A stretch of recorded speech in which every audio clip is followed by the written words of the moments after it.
Yo, Nyasela, Mihondo, Hey Yakade, Bemia Komia program, Veve Miwana, Emi Denkonabe, Your Civic Concern, Le Benigba TV.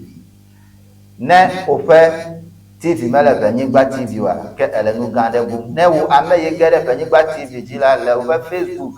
Allo, Fike Kenya, Senia Venkole, Yono Vide Bene, Yono Vibu, no Wachine, Hey Yede. Bemia Kako, nous sommes à convenant le même programme Your Civic Concern, a voice for the people, a platform for change. Ebe, mi akayi mi ape wonaji last week mi je government play NCC top Constitution Week. He odem kona effect tanya upholding our constitution in a digital age, our collective responsibility. Ke egba ni akayiji alenkude enu itututu eyiji le kosrame eye egbe mi apetanya na mi ape discussion mi alenkude supremacy of the 1992 constitution in the context of NCC Tope Annual Constitution Week celebration. Pour aider quoi même bon pepeme si elle même constitution si et onye essaye pour ça au kata dans le dukoma midemia se akpa ma gome abe Constitution Week dudu pe akpade ta egba ame pepe to he o gede miaji eye nyemabu he crowd ma ade miaƒe amekpekpewo fia amegbanto ma ade fia le nyeƒe nyama eya nye Mr. Kpono Kenneth enye miaƒe regional director for NCCE le Volta Nutome eye nyeƒe ndusi kpadzia Mr. Vincent Adika eya nye municipal director of NCCE ole mia dome be wa kpede miawu miase enya yo gome director miawe zo yo akpe director heyi mele miasi crowd last week mi ba doko de fia mi fonu jo constitution week mi na mi nya be yiwa aje government 28 awunu 4 le yevo be summary nu kawe yiji mi na mi anya poide afini agede egbefe wona oji yo ma tumo be do arwale ni ya pa Nicola Peñasesa. Ma global constitution week a parlé de last week. Il s'organise dans ni Famiano. Kuro Martina to come up you could have to be ça. Alors j'ai pas chapa. You want it. Et je commence tout à fait comme ma global de Carlo Tiala. Ni one and never be chatana. I walk over. We can have some. We can have school. You can have separate services. We can have for me, can have a for no, that is some. I like to look now to Lisa and so Kataka. That not at the share here.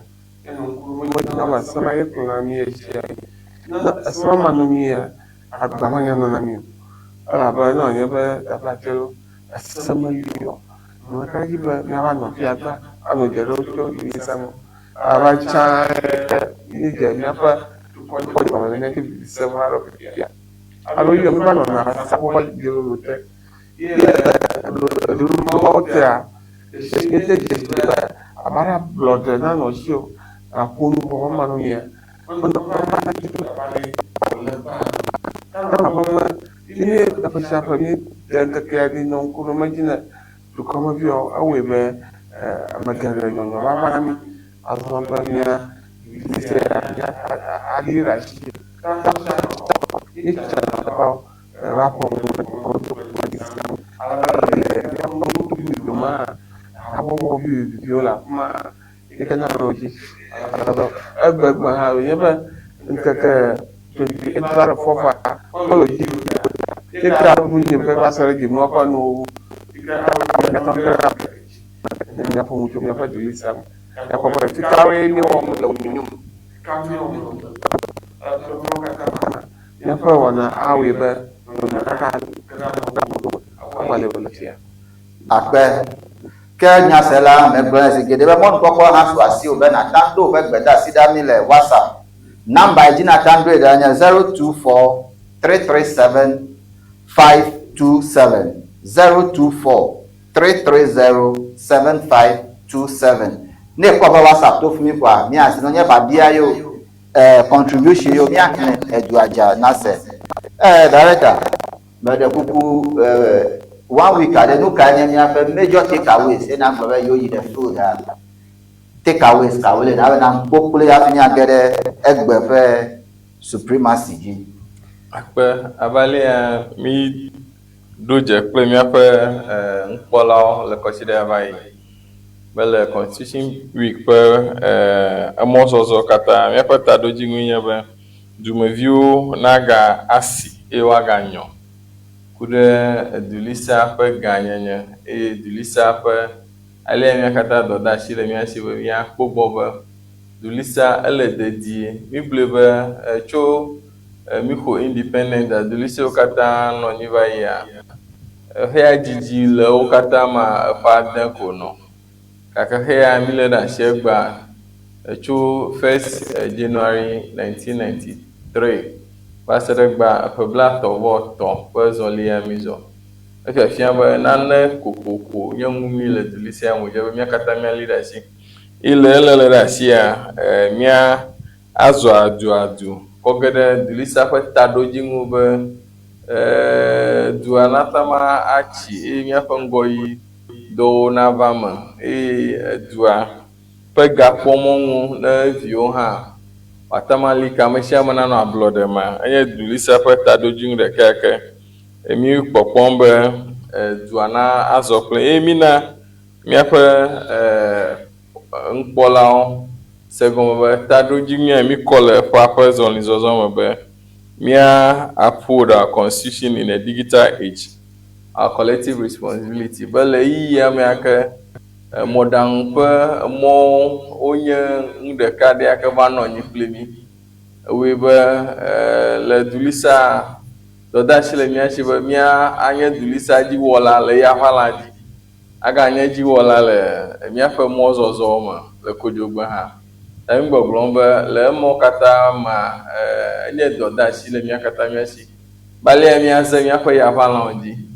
mi be the internet does not forget ne de nane ɖe yaʋala dzi anɔ fuma tegbetegbe tanyiwo dada ge ɖi ne nya be nuwo ne da ɖe tsɔ megbe ava gblẽ ŋu tso ŋua mi gbɔgblɔm be le yiyiwo ma ehia be megawoe o eye miwo na da ɖi taɖodzinu nanye be nakɔ ade la akpa ɖe ama ɖe dzi si agblẽ ama ƒe ŋkɔ kple tɔ mi gbɔgblɔm be le digital age ƒe constitution lele ɖe asia dɔdeasi le mia si be xe wonye nyateƒe ko mia da ɖi ne kpo ŋua ya mo de ɖe yaʋala dzi dɔdeasi abe dumevi ye be nakpɔ gbɔ be nyama ɖe ele ma miake gbɔ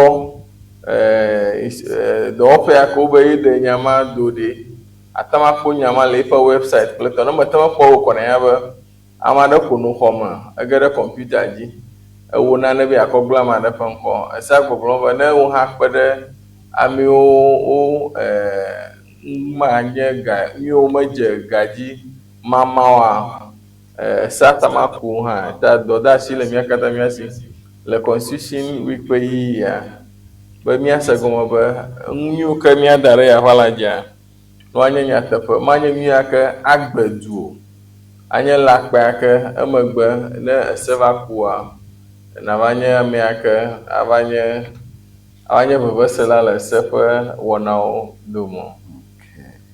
Yo director akpe ke nyasela wo ka do afɔtana nyi kpakplo be yevuwo be nu ka de yevu be mo be the ignorance of the law is not an excuse but gblɔ be yi me nyawo ta yo ta ne mi ƒe internet kple Facebook kple tewo dzia mi nya le ke mi ama information be very careful enu ina wɔ kple woƒe opportunity he na kpɔ le woƒe phone dzi menye si gbe wa tsɔa esia ne me le wo de me nya be ese le Ghana o ba se si me ke ese eka asi ŋu director mia ayi dzi kpoe ɖe included the supremacy of the constitution.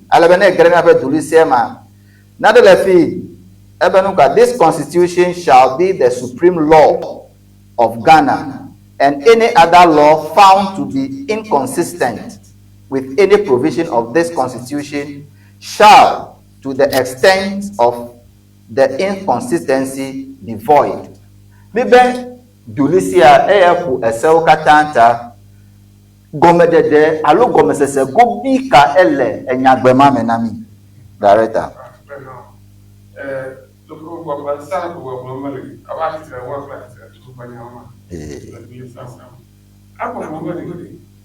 Le commande. C'est que il y a ça au Canada. Alors il y a cette question. Alors ça au Canada, il y a tout lycée à nommer le candidat constitutionnel du lycée. Alors c'est que avant tout quoi le problème il y a pas ça ta comment non là on a ça. Par le current non il sort à moi ça. Aka say aka wako ina ni hake kwa chachi chere ni amo kaka eke utala tu sababa also you. Tana ojo mana wo say ni esema maso de haka la lisa wali yo esema mama ni esema aku to to ko ke ala ba ya anya ni ka ta mo na the parangalo o ma ka wo Miga Bomo, I was the bag, you sat there, Coffma, Amamua, Mother, some Kamagama. I can't, you have myself, I wanted to do the black of none of you were I took down. Now, with Marco, I tell you, that's what I have for another. What was Sarah or I tell you to say to be some. No, never. Ni woman na ko e fiana ka na ni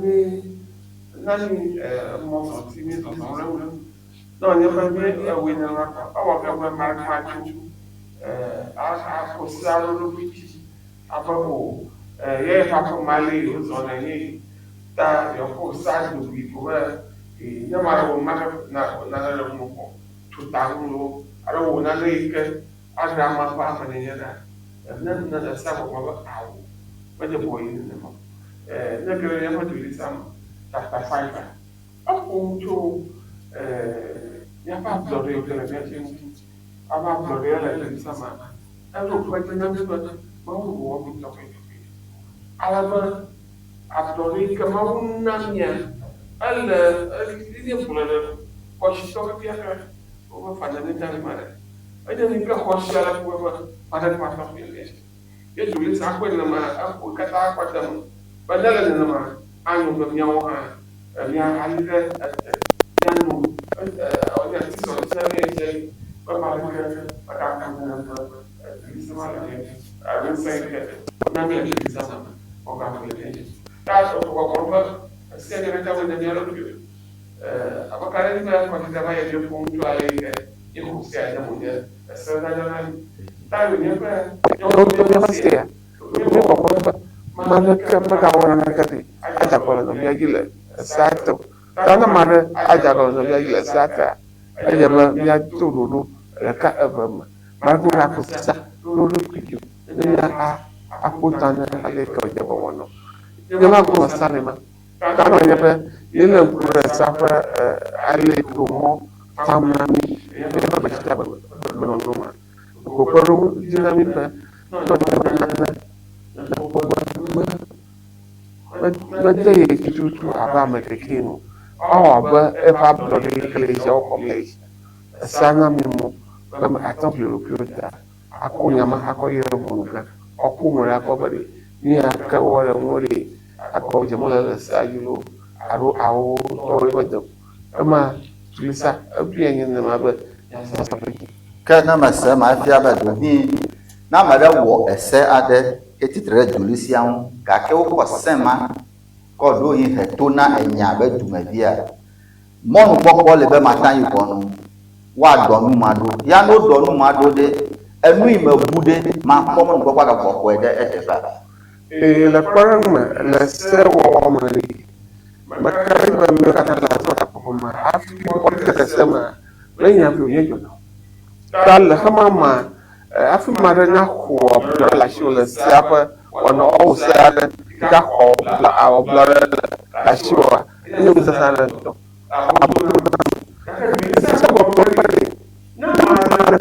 le manya ma aro ani dudiru aro duko ko fa bla la shi ye o ba ko jeje shi ba o a blode ko amasia ma la samu aje ba ko abomo na mama o ya ba compensation aje ba now o gere mama akora bare nke jo afo je bo ina na ma Director, gakede akpa me de ma semenya be menye parliament de ke wona so mi afa habobo vivio mi afa no pa vivio a mi anto mi wona se do ko na mi ado pio do hin mi afa subo te to pre no no maude akpa ma hande fimi ko me de ma yi because fimi e de funa mi parliament to ya zudu akata to amere be de ko na de ma fia de ko amere ko musen akpa ma bia me le bene do no no mama vade matawa konye fe right back.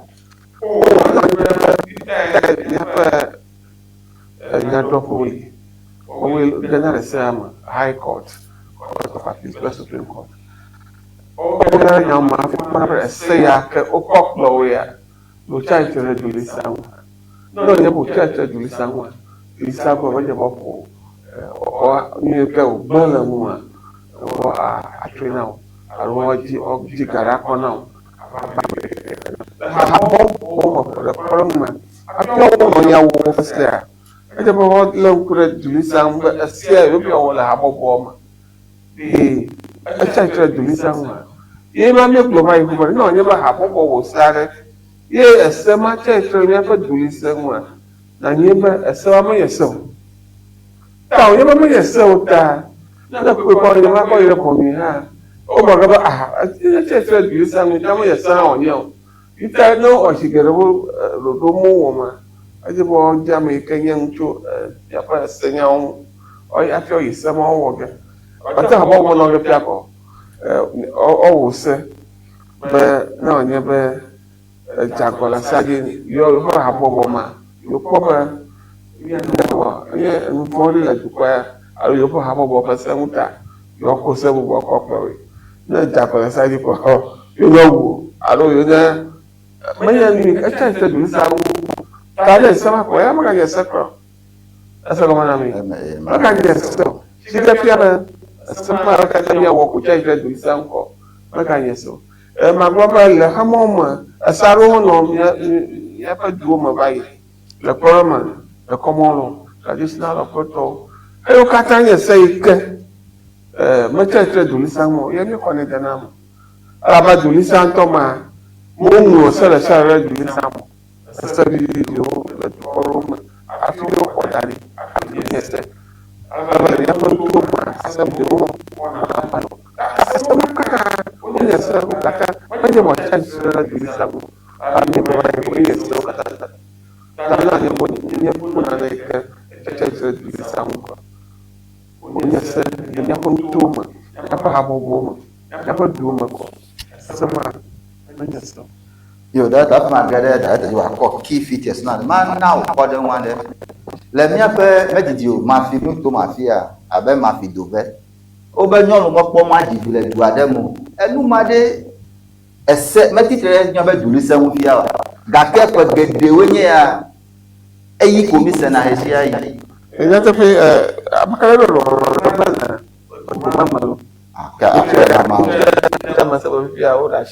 avant monsieur il manque comme ça de donc quoi on a mis c'est la mon probablement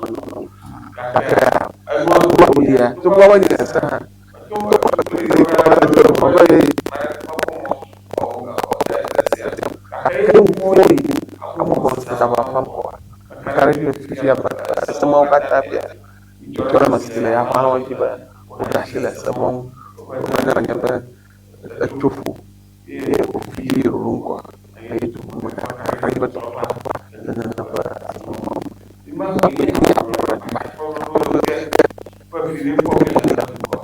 Yo, akpe.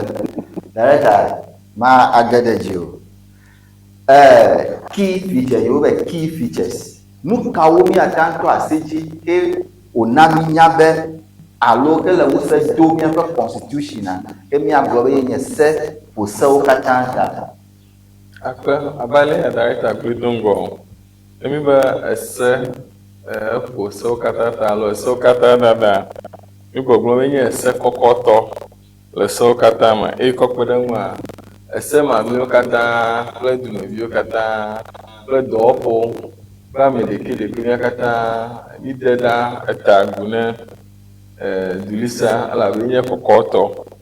Director ga koko piwa na stade chitrede dulisa nkofia wasema mepo mo anonyi alo awodo ene mipo okata miagloba dulisa doda shile miakata alo miakata mile dulisa te echo the executive people now the three arms of government jidudu pa alojo amaton bantu enye executive ye duplola klepa minister emi ga pona mcho legislature akanya south akokoma pa lojia emi apa mp so mi dana kona e kokpede ma apa tonli aka mi be the judiciary ye bon drofo ukatonya alojo kami jadi ele egba pon sosro alo egba pon ku pon sosro ama nga ko alojo de kadari ibenye the media ibenye the fourth estate in the realm enye alojari aka poga omongri hada dibe aloje nelia onyo aka na aloje mo to kata o ngesi ade na nelia moku dare yala ya walajo amara kemanya nyagawa danaka ajimu tam gbogbomba ele se o kata penseta mipo instena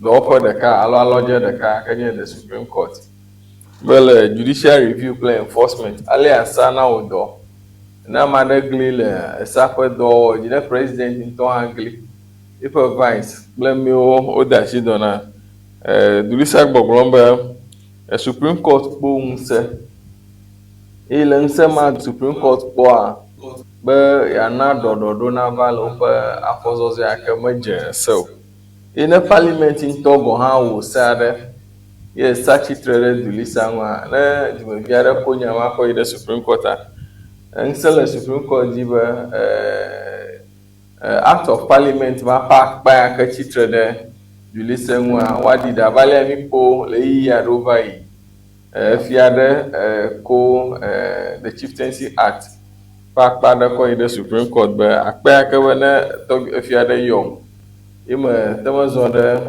ipa yoyo ji azu agojela akajaba akro ibon adomo efiabo enyama le gba wa pa na omede mo na nyanwi do ezaza ba defo Supreme Court ko pebo section D le article 63 of the Chieftaincy Act idro sijigo Magadogo, and it has remained up to today. If you have Dulisa Konse, Corner Supreme Court, or Atama law enforcement play review, ma. But no drone letter for the share, they are judging Okui, Gagado appeal court, still my judging on Atama Kokodo, Supreme Court, Yakanya, a cell catalo, won't drop Kata, Dada. No one get them an enemy po.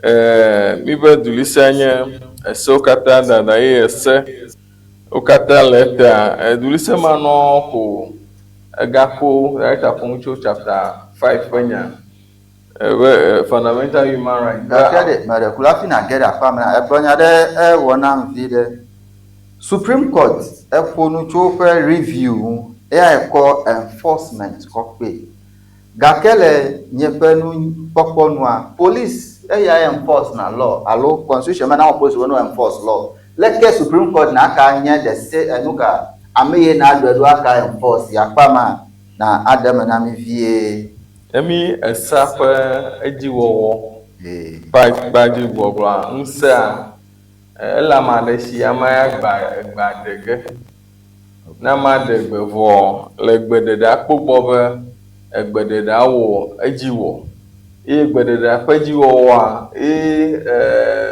ese alo nyadrɔƒe alo Supreme Court ƒe ŋusẽa eƒe akpa ɖe ma polisiwo metsotso ge alo dɔwɔƒe bubu metsotso ge ko ako ŋusẽ da ɖe wo ɖokui dzi be mi nye enforcement agency ta míawoe míadzɔ míawo mi tsɔ afia wo nye ŋgbegblɔ la mi le wo ko mi le o ame aɖe egbe ɖe ge be o meya ŋgbegblẽ wɔ edze ne gaxɔme yi keke ɖeka alo keke eve alo dziŋu ɖeka ne gbeɖeɖe ma va afi gbeɖeɖe ma atama akpɔ gbɔ be ewɔ edzi enye dɔwɔƒe mamlɛwo ta nakpɔ ŋusẽ ŋutɔ meya ɖe gbea fima gbɔ ŋusẽ le ta míame mamlɛwo alea míawɔ ɖe gbeɖeɖea dzi eko gbɔna dzɔdzɔ ge be míazɔ ɖe zɔlima dzi ene mi kpo abe ale me dze gɔme fundamental human rights a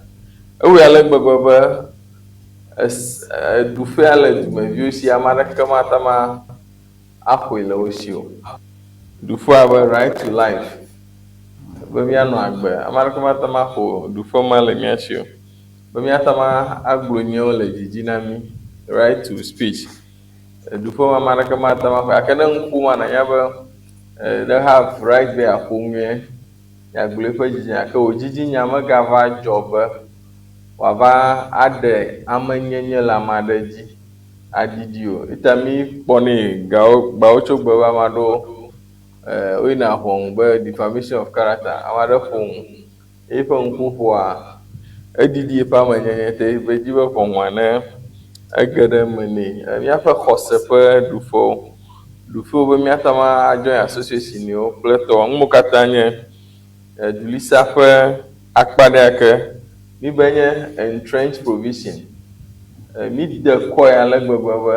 parliament ɖeɖe mata ma tso gbe aɖeke gbɔ abe gba mi have ame aɖewo be super majority efia be at least 2/3 of the members of the parliament dulisa gblɔ be afi nata ma wò any change in the constitution alo ada kɔ eye woaɖe constitution ƒe akpa ɖaɖa awɔ ɖoɖo bubu tso ŋua edze be le akɔdada me le parliamenta ne wome parliamenta akpa 3 edze be akpa 2 na lɔ ɖe dzi hafi tɔtrɔ na ta ma va gake xema mi gbɔgblɔm be enshrine provisions o provisions yiwo ke mede kɔ o be dumeviwo katã xɔ ata ma da kɔ hafi tɔtrɔ ma na ta ma trɔ le ŋua yea mi gbɔgblɔm be awo the supremacy of the constitution wòye ale gbegbe be constitution ƒe akpa ɖo abe dɔwɔƒe NCC dukplɔla aɖeke mata ma tso gbe aɖeke gbe be tso gba dɔwɔƒe ya yedi ɖa le dulisa ŋu esa gbɔgblɔm be enye an entrenched provision ta dze be dumeviwo katã na ya akɔdaƒe ada akɔ be awo dɔwɔƒe ya alo president yibe president ne mi da akɔ dze be wòanɔ office 4 years ame aɖe tso gbe ɖeka abe alea mi kpɔm le míaƒe constitutional review ƒe report ŋtsɔ be míawoe 5 years ɖo míakɔ da ge ɖe dzi alɔ afi wòata ma trɔ tso 4 to 5 ta mi gbɔgblɔm be provisions wɔme eve entrenched kple enshrine wana dulisa woe ale gbegbe be mi ma tso gbe ɖeka ko alo ame aɖe na tso abe gba mi kpɔma la party ɖeka ƒe gbɔsɔsɔ sugbɔ le parliament ale gbegbe be ŋɖe sia ɖe wobe awɔ tso dulisa ŋua mehiã ne opposition be ne support o ŋutɔ atama araise yiwo kɔ le gbɔsɔsɔ ya le party asia atama wo me ta dulisa de kɔe ɖo be nanewoa manya ame ɖeka ƒe wɔƒo edua katã dze be dua nakpɔ gome le me akpe nyasela mika le edzi yi kokoko eye mebe mɔnugɔƒe hã so asi o nata do woƒe gbedasi ɖa mi tso 0243307527 kɔ woƒe gbedasi ɖa mi ƒoa mia ahlẽ no nye babia hã makɔ da ɖe ta woƒe ŋkume wa aɖeŋu na mi da rigid medi be mia akpɔ important vevie nyenye wobe esie nye esewo katã dada ɖe nu kawo míata ŋu akpɔ alo nu ka nye ɖevie tɔwo le me na mi. Ame be esemeli yo. Ni míata ŋu wa kadza si ma dzi. Elabe esemeli yo ta misa nu ke dze tamana yi kɔ ge da la. Aba yo dzi mi yɛ kɔ. Doko le míaƒe susu me adzi be yawo nane ɖewo ke ye susu gbɔna ye be nyawo. Ale tsitsi nyawo va nɔna ame numa wɔni zi geɖe be ne wònye be ese li mía katã ƒe mama ana ge be esea dzi ko mi tɔtɔ kɔ ɖo na nu sia nu. Nye be the rule of law. Menye the rule of men o. Nye be the rule of men ke be esea dɔ wɔm. Menye amegbetɔwo ƒe dzidzi dɔ wɔm. Ke ewɔ ge be ne wònye be nye amegbɔwo fɔ tso dume. Se ke le mu ya me dabi aɖe ko. Ye tablatse ewo woalɔ me le asiwo vi ate ŋu awɔ nu sia nu yi ke ne lɔ. Ne míva ɖo sagbo ya la, mía katã le míesɔ le sagbo. Ne va sagbo ko míata le míaƒe ɖoɖosi ƒe nyawo enya ame mía katã míaƒe ŋusẽwo katã le mía sia ele sɔsɔm na sui le sagbo. Ame aɖeke tɔ ɖi mekɔ wo nɔviawo. Ale be ne wònye be wòdzɔ nenema kɔ ablɔ gbadza yi ke míexɔ de me le ŋgɔ yi mi me. Ele ablɔ gbadza ɖe sia ɖe yi ke sɔsɔm na sɔm le mo enye ablɔ gbadza gbɔnu ko. Elabe atɔ gblɔ be o ya ye le yeƒe seƒɔ dzi zɔm. Gake ame aɖe ya to mo bubu aɖe to kɔna woe. Ko ne kpe akɔ ge be nu yiwo ke wòdze be míawɔ be míazɔ ɖe ŋgɔgbea wova edzena dzi abe ale wòdze me wòanɔ le ablɔ gbadza ƒe ɖoɖo me le kɔɖeŋu me lo. Ebia yi ɖe esewɔtakpekpe me. Enye ame gake ese ke wòdze be míato kɔ yia yenye be ne efe ke wòdze be nàxɔ yia 21 years le aba míame ko 21 years. Enuwo gale ŋu fũu ati wo ko ɖo ɖe be egelia he ga. Gake ame aɖe kɔ ɖe be ye edze be yeato mo bubu aɖe dzi. Etɔ ɖe wɔna me. Ta mi gbɔgbɔ me yi nanewo dzɔ va yi mi gblɔ be awɔ. Ese me gblɔ be ɖe ne míanu míade me wɔ ayi ne wo teƒe ayi le sewo teƒe. Ese me gblɔ be mígawɔ ŋu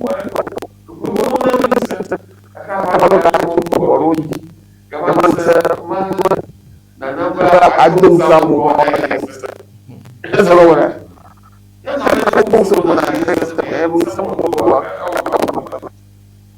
Ke etsɔ yi tsɔ ɖe amana míasia yi ke ne be ne be ewɔ ne mete ŋu mɔma dzi sɔm oa ewo abe ame ɖeke be ya ke gblɔ ke le la be ŋusẽ ma wodo ŋusẽ wo to eganana kple nu bubu nana me. Egblɔ be ne míesɔ míelɔ be ablɔ gbadza anye nu ka míaƒe dzizɔti. Ke míasɔ ɖevisia ƒe nyawo dzi. Egbɔgblɔ be awo nu mele mɔnu me. Míaƒe azɔlizɔzɔ me. Kala wònye bɔbɔ medze mɔnu míaƒe azɔlizɔzɔ me. Ne zɔ ɖe dzia míaƒe ablɔ le gbadza. Alo demokrasi ye míexɔ. Gblɔ ɖe ma gblɔ ɖe ƒe azɔ ya míezɔzɔ me. Enye nu yi ke ede míadi abe dukɔ ene. Ta ne wònye be tsɔ nyi tsɔa ame aɖe enye woyia be yeazɔ ɖe mɔ ma hã. Da ablɔ ɖe gbadza ƒe ɖoɖo me edze mɔ ŋkɔkɔ na nɔnyi. Menye kokoko be enu na nɔtɔ fi gake afi azɔ lɔnyi na papa ɖe ya gblɔ mi wo ke be mi le azɔ na ŋu. Abe mi teƒe kpɔm mi la me na mi be etsɔ yi tsɔa ame dahe ƒe vi atɔ ge teƒea gake de le gbogbo mu ade bɔ nu nenema. Ame sia ame ɖe na kpɔ mɔ age ɖe teƒea me. Ame sia ame ɖe wɔna gbogbo me. Atama gblɔ meka ɖe dzi be tso míaƒe nu meɖeɖewo kple ŋusẽdodo míaƒe dukɔmeviwoa woƒe emo nakɔ ɖe nyamawo tɔgbi ŋu be menye be ame ɖe kɔna ɖe nam taa wòle be mawɔ nu ka mada xɔ nɛ o. Ta meka ɖe dzi be nugɔme ɖeɖe yiwoa akpe ɖe míaƒe nyasela ŋu eye nya le se ko nyasela nakpɔe de be nanya be woƒe ŋusẽ nye nu ka ame yi nata ŋu atsia Tsia tame bu la menye gatɔ ɖeɖe ko o. Ta kakpe ɖe hã meŋlɔ kpɔ be wònye be ablɔ ɖe gbadza ƒe ɖoɖo le sea me le constitution alo dulisa me egbɔgblɔm be míanye be ɖetsiame aɖe wòyi wòle ŋgɔgbe ne mi va dɔ tsɔm na mia ame si gale me míetsɔ ne míaƒe dɔtsɔlawo kɔ yi edze be wògbɔ va na mia kɔnta le tsatsã me hã edze be akpɔ gbɔ be míewòe le ɖoɖo aɖe ŋu ite electoral commission hã li be akpɔ gbɔ be míetsame le ɖoɖo ŋu ta amewo katã awɔe be ale yi ke míenɔ anyi tsã ko ne wònye be dziɖuɖu li se ko ke loko míase be womu dziɖuɖu ƒoaɖia míaƒe dzulise ya eƒe blaetɔ̃ sɔŋ ye wòxɔ fia ewɔe be enu sia nu ko dzo míawɔ abe dukɔ ne míewɔm le ŋutifafa me eye nane yi ke wòdze be mía alé ɖe asi vevie aba ne míeli sesiɔ kpɔ nuwo ke dzɔdzɔm le dukɔ bubuwo me ɖa itsɔ ɖeka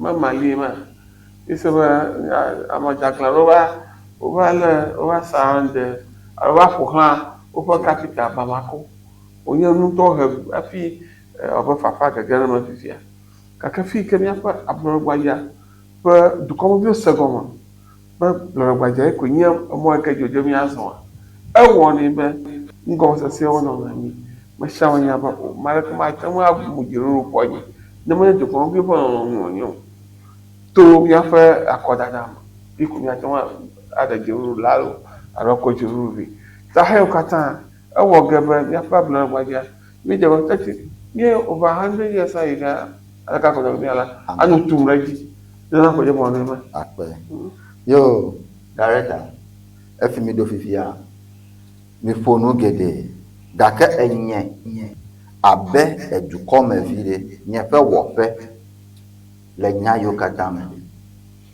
Akpe abalẹ mi ple kɔsi ɖe va yi be le NCC ƒe annual constitution week ƒe taɖodzinu ɖeke nye be dumeviwo nanye woƒe ɖuƒe eye woanye duƒemadziwɔlawo. Ta mío abe dumeviwo yina edɔdeasi le mía si be míanye ame yake buna se. Ne mi bu se vɔ se ƒe ŋusẽa wòkɔ na mi ekɔ ne dɔwɔƒe bubua míakpɔ gbɔ be woze ŋusẽ ma ɖe mɔ nyuietɔ dzi eye dɔdeasi le míawo hã mía si be ne wɔna aɖe atsitre le dulisa ƒe ŋgɔyiyi ŋua amu dulisa ƒo anyia eta ne kpɔ article 3 of the constitution ana mi mɔ ŋkpɔkpɔ be mía defend constitution no hia be wɔna ɖo edzi wonya be nage ɖe ʋɔnu gã eye ʋɔnu gã nage ɖe me akpɔ be awo mema ŋusẽtɔ wònye gake eƒe ŋusẽa ezãm ɖe madzemadze dzia dulise ʋɔnu gã na aɖe gbe ta mi gbɔgblɔ be enye míaƒe dɔdeasi be míaʋu ŋku ye ŋu ɖe sia ɖe aka atsitre ɖe dulise ƒe zɔzɔ ɖe ŋgɔ dzia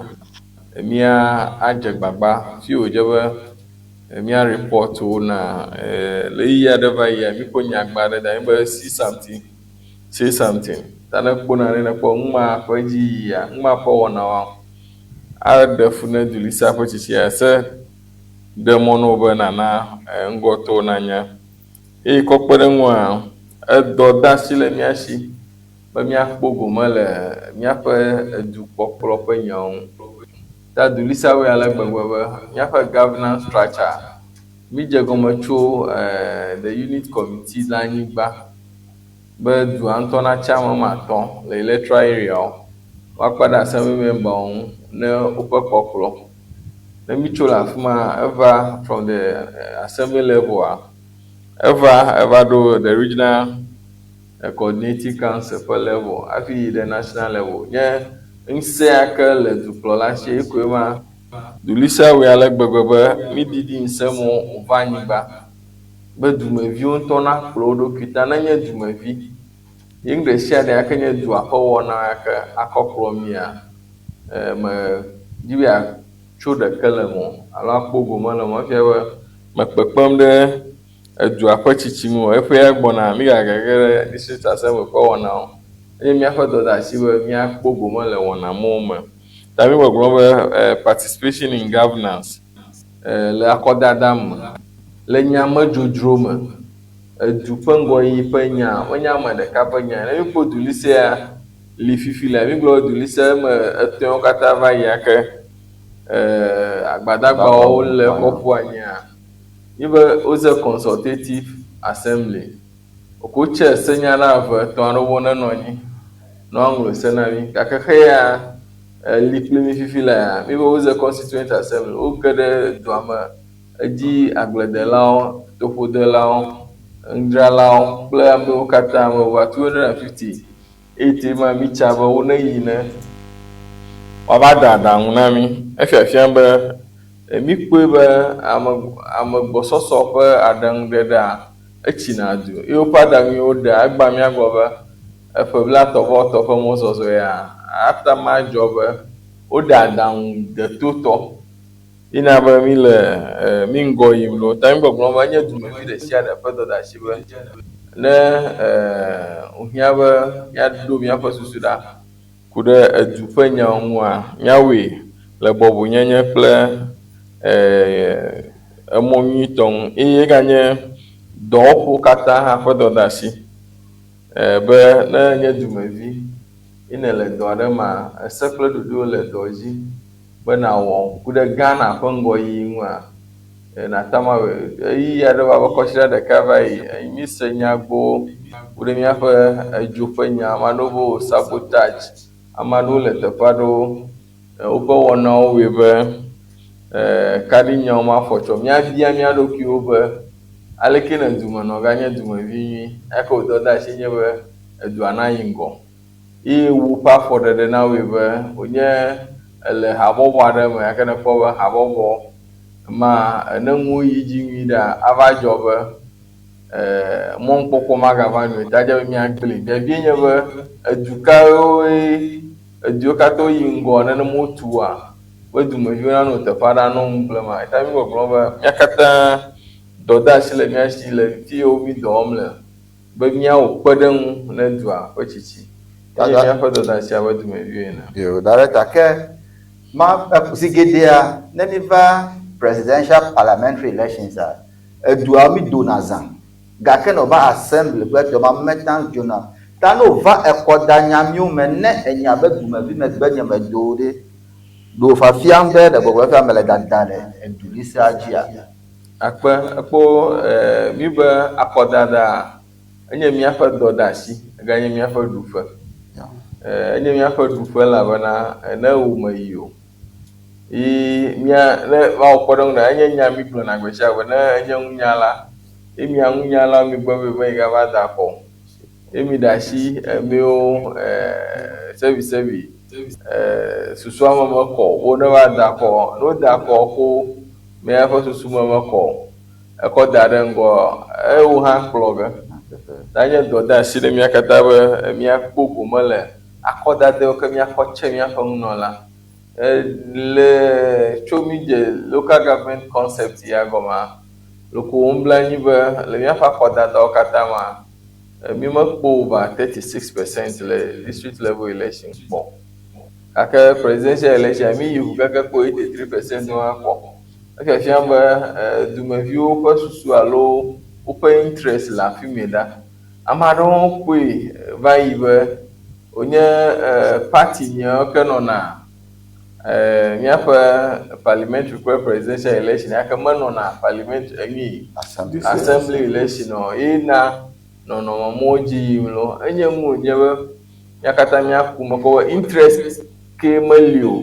Tsi geɖe hã ewɔna ŋku be presidential election ƒe ŋkekewoa mía katã mi nɔna aƒe me. Gake district assembly election wo me declare na holiday o. Nua katã ata ma nye kuxi.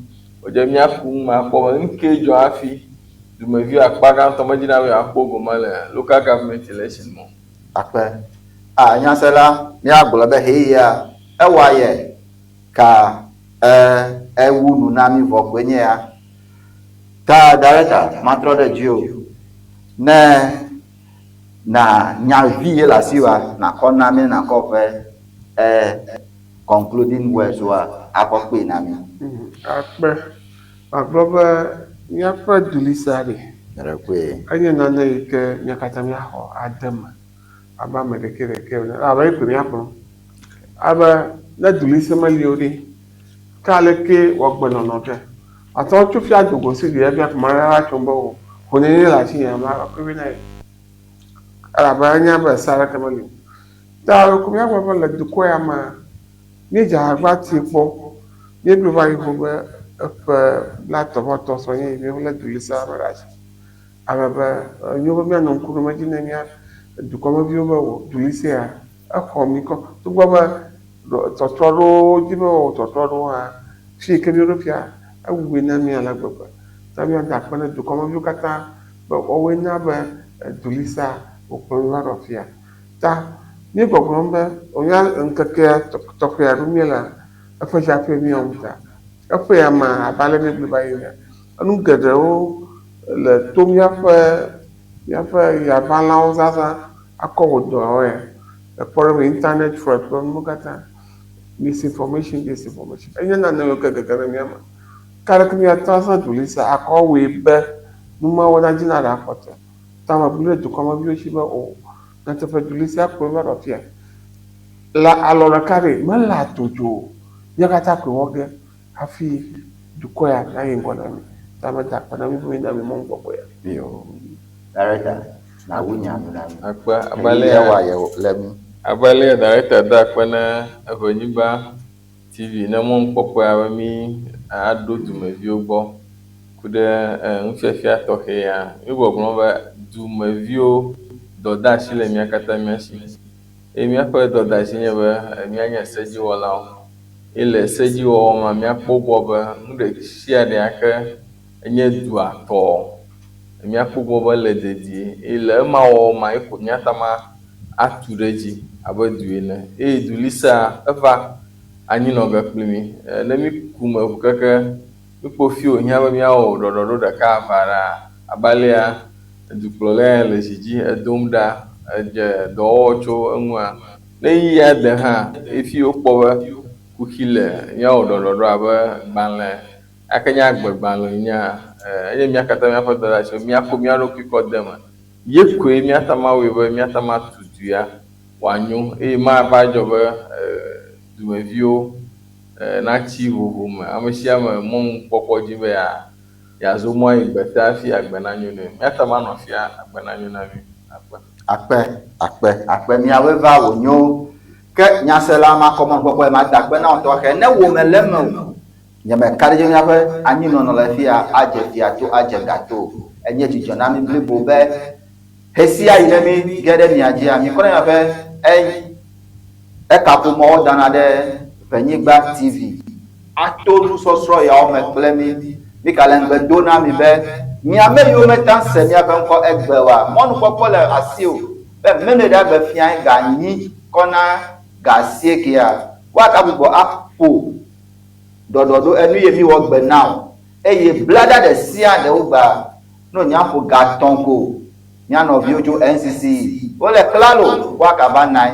aɖe nu me na mi eye mi kɔ egbedeasi ke na wo hã abe nyasela be yi nava di míaƒe constitution fifia ne ge ɖe internet dzi kura la nakpɔ Ghana constitution ge ɖe me nanye xlẽla nanye srɔ̃la meka nye be fi ko míase le le míatɔ ava ƒo me dɔwɔƒewo tse mi nɔ discuss mi de nu me miaɖɔe kpɔ ne babia yiwo le mi kɔ ve ƒoa meka be ŋutitɔ woakpe ɖe mia ŋu makɔ be nukpɔkpɔ ya da kpetɔ xe na Eʋenyigba TV be na mi mɔ nukpɔkpɔ be mi ge ɖe aƒewo me ne blaɖa gbe ɖoa mi kale mɔ nukpɔ be ne mi ge ɖe dziwoa na ava miawɔe wòanyo edua ame ɖeka mata ŋutui o míatɔe nye Ghana mía Ghana viwo koe na tui wòanyo tsɔ de le me mi se woƒe gbe ne nakpe ɖe míawo mi tu edukɔ ɖo ne wòanya nɔ na mía katã mi klã mi ke ne Mawu ne Yesu meɖi oa blaɖa gbe gatɔ̃ míaka dogo akpe na mi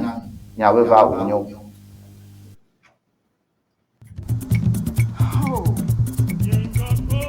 Silence ever English dictionary. See dictionary aka zon fi di pasi ke. No silence ever English dictionary standard ton yeah. Standard yeah. And you know the view.